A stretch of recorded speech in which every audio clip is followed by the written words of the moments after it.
Right. So we are having this conversation with Bryce Simmons, Vice President of Imani Africa, and the developing story on this Trafigura, litigation with government is that Ghana's property in London, regional property, Trafigura has taken over in terms of the monetary value that comes to Ghana, because there's a judgment that they need to recover. The reason why they have taken over this property. So, as confirmed by Ghana's High Commissioner to the UK, Papa Wusu-Ankama, we are not getting any revenue from this property because of the development that took place in court, and the Trafigura has taken steps to enforce the court ruling. The reason it is now taking that rent off that property. So, Bright, if you are ready, I think we can go on. Indeed. So let's now start by looking very quickly at the project itself, which is the power plant, which is in essence at the root of all these controversies. So the power plant is a very simple idea. The company had some relationships in Italy that gave it the power and the right to relocate 2 turbines. These are GE. GE is a big American manufacturer called General Electric, and they make power plants that are like power plants in a box. So you can think of them like it's a power plant, but it's in a container kind of thing, and you can load it and you can move it from one place to another. So 2 of these turbines, they are LM6000 turbines, were relocated from a place called Gorizia in Italy. It's a power plant, but they have spare capacity. So they were going to take them, bring them to Ghana, and when they're in Ghana, they'll be installed in a simple mode and then complex mode. I'm going to go into the details of that. But essentially, once they've done it, that full cycle, they're going to generate 107 megawatts of power. Now, remember that our shortfall in power was ranging from 300 megawatts on some days all the way to 1,000 megawatts on very bad days. So 107 megawatts will solve all the problems, but it will solve some problems. To do that, because it's a fast-track solution, they don't want to bear all the risk, which is what some power plants do, get their own fuel and the rest of it. They wanted government to essentially hire them to produce power and pay them as they produce the power. That is often called a tolling plant. Right. So essentially, the government provides the fuel, the government provides the land, everything else. And this is very similar to what we did with Ameri and some other plants of that nature. And even with the established power plants in Ghana, sometimes the situation is such that the government still is responsible for fuel and other inputs, and the company or the power producer then charges us what is often called a capacity charge.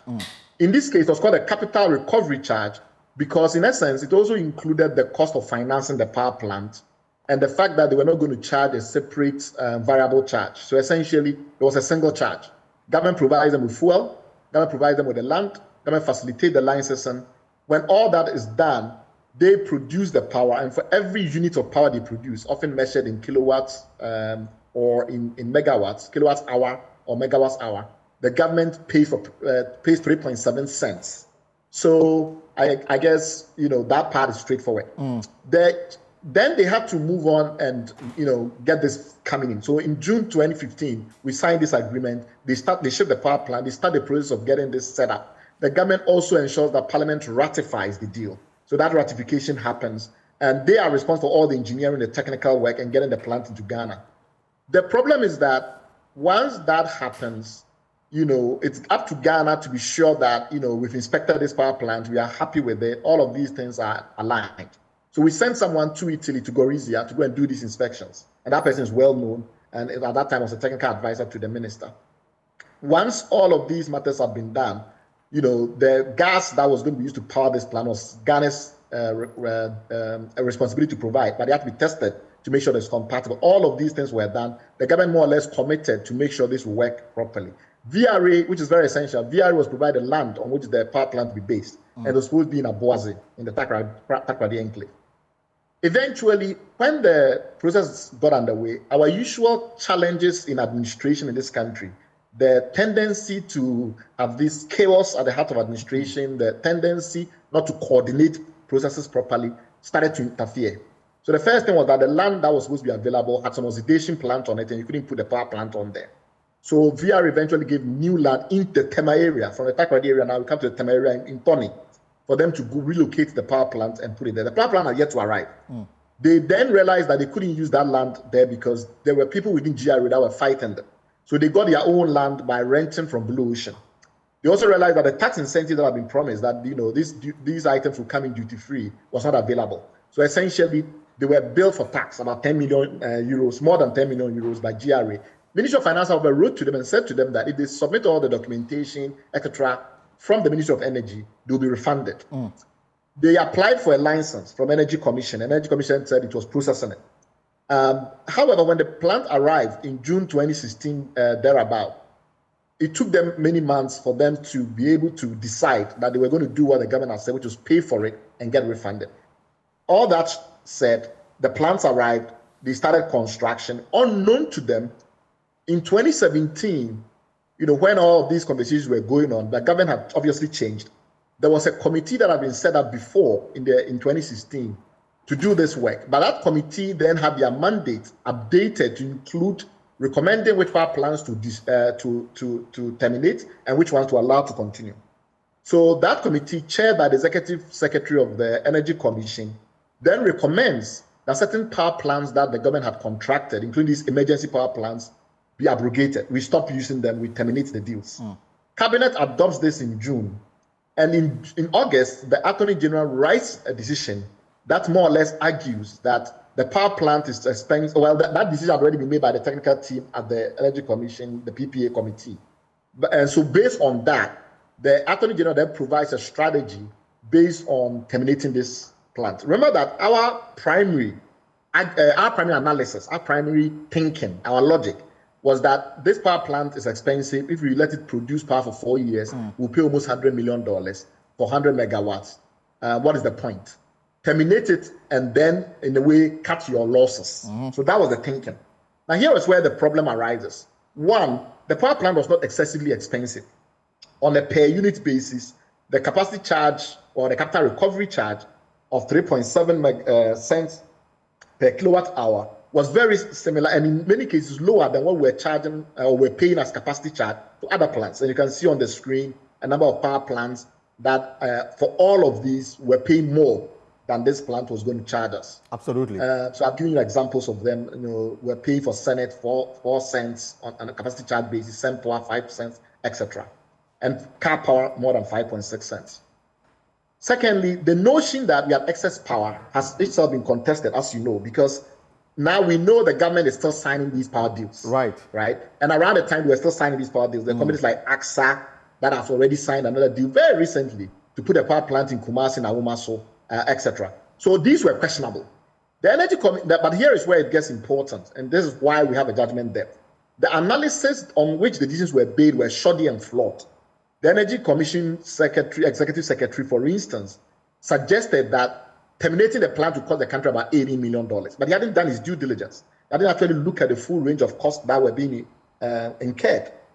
He had also decided that based on analysis that he had conducted, this was an expensive plan. I've already shown you that the evidence hasn't established that this was more expensive than the other plans.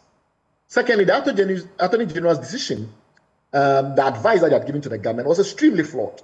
He had suggested, for instance, that the licensing was not done, and because the licensing was not done, the company did not even have the power to enter into a contract in the first place, that the plant was a second-hand plant, that because of all these reasons, if the government terminated, it is rather Trafigura that will pay Ghana an early termination charge. Yes. Now, all of those things were very flawed because the licensing regime and all those things were conditions subsequent that in more or less fashion, in more or less terms, the government of Ghana had committed itself to be the one to facilitate. The land, for instance, had been something that the government of Ghana had committed itself to provide. Remember that the company had actually got some licenses. It got a EPA license. It had got a tariff from the PURC. It connected to Ghana Water. It then started to construct a gas pipeline through China Petroleum to connect to the VRE metering station. It done a lot of things that clearly meant, and it's done it with the knowledge of the government, meaning that constructively the government was very aware of this agreement and fully supported it. On top of this, then when the matter was then determined, that arbitration was the only way forward. So, actually it's worse than that. The government then writes in February 2018 to the company purporting to terminate the agreement. The company protests, obviously, as they would, given all the money they've spent and all the leading on that had happened for them to spend that money. They protest very loud. The Deputy Minister of Power at that time tells them in 2017 that, oh no, the president had made a different decision, so continue investing. And then in April, he tells them, well, actually, it's looking like, this is going to be difficult, but we are going to terminate some agreements, but yours is not going to be terminated. This is in reinforcement of a commitment that already been made in October 2017 to them. I'm talking about 2018 and not in 2017. Right. So in 2018, the Deputy Minister of Power assures them that the president has allowed them to go on. And this reinforces a meeting, the outcome of a meeting in October 2017, where the same Ministry of Energy had made those commitments. What then happens is that the company continues to invest until in June, the government then finally kind of, mounts up and then tells them that, no, they will not reinstate the agreement. They need to start all over again and negotiate a complete new agreement. So the company now then exercises rights under the agreement, terminates it for frustration, and then proceeds to arbitration in August 2018. Now, at arbitration, it becomes very clear that Ghana is completely unprepared. It takes so long for them to submit their statement of reply. It takes them so long for them to produce documents that they have committed. They keep saying that the documents are not being made available to them by other departments and agencies. It goes on and on, even paying the deposit, the fee deposit. The presiding arbitrator was selected in January of 2019. It took Ghana up to December of 2019 to pay its fee deposit. So Ghana was completely unprepared. Not surprisingly, when the final outcome came, it was that Ghana's counterclaim had been dismissed. All its arguments had been dismissed. Its expert witnesses were highly unreliable. They were contradicting each other. And damages of $134 million were awarded against them. Remember that the power plant never became Ghana's property. The company carried the power plant and took it away. So instead of us negotiating to buy the power plant outright or give it to VRA or something like that, we were so ridiculous in the way we went about this that the company demobilized, carried the power plant away, and still won damages of $134 million. So that $134 million of damages does not include us then getting the assets.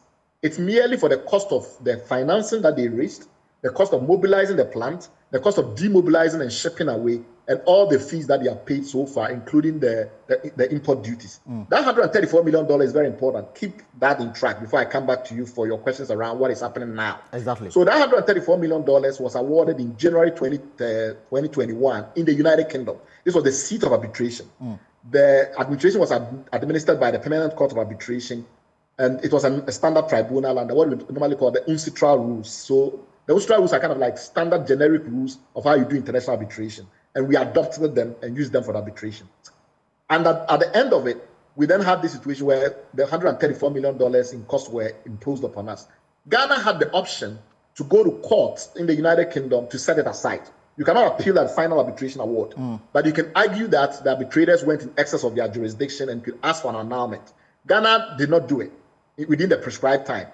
Then we went to court eventually, White and Case, and made the representation that we intend to appeal, that we intend to file for annulment or judicial review. We were given an extension of time, even though the time had already passed. The court agreed to give us an extension of time. We still did not file a defense. This is 2017. We still did not file a defense. Sorry, this is in 2021. Apologies, 2021. We still did not file a defense. And then finally, the arbitration, the court then dismissed our case and more or less reaffirms the arbitration. So that is where we were until the company decided then to proceed and in 2022, because once we lost, we had made some negotiations and we're still not paying. So they proceeded to go to court and file what is often called interim charging orders against our property in London.